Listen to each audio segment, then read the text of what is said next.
दाब दाब जायगायाव दासान्दि बिपिएफ दोलोनि सुबुं सांग्रांथिनि हाबाफारि लानाया सोलिगासिनो। गावनि दोलोनि मावथिफोरखौ लोगो हमनायनि असिलायै मोनफ्रोमबो हाबाफारियाव आगान होदों बारग'सिब हाग्रामा महिलारिया।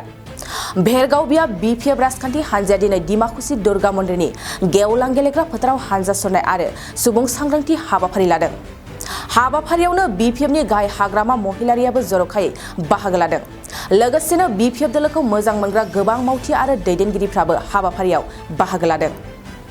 बिपिएफ हानजानि हानजा सुरनाय लोगोसे राजुहुवा मिटिंआ दिनैनो लास्ट आरो मोनसे दंबावो ओइ ननै सेरफां आरो बे रेलियाव आं जिखिनि नुनो मोनदों गासिबो जाथि जनगोष्ठीनि मानसिया जगदान खालामदों आरो दिनै इउपिपिएलनि आरो बिजेपिनि माखासे सोद्रोमाफ्रा जोंनाव बिपिएफ हानजायाव हाबदों। थारमानेथ' बुझा जाय माने सेम्बला मोजां आरो जेनेकुवा धरनर माने गासिबो जाथि जनगोष्ठीनि मानसिया फैदों। बेखौ नायोब्ला अन्तत बिपिएफनि जितु हानजा सुरनाय बेयो खोब पजिटिभ जादों।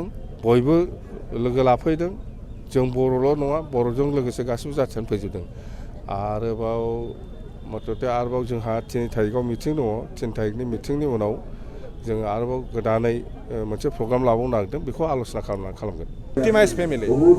भिक्टिमाइज फेमिलिफोरनो 5 लाख करि थाखा होनाय बे लिस्ट जाखानाय आरो बे हिसाबै जोङो जोंनि गोदोनि समावनो जों होनो लाखादोंमोन। फ्राय खनसे खननै किस्ति जों होदोंमोन।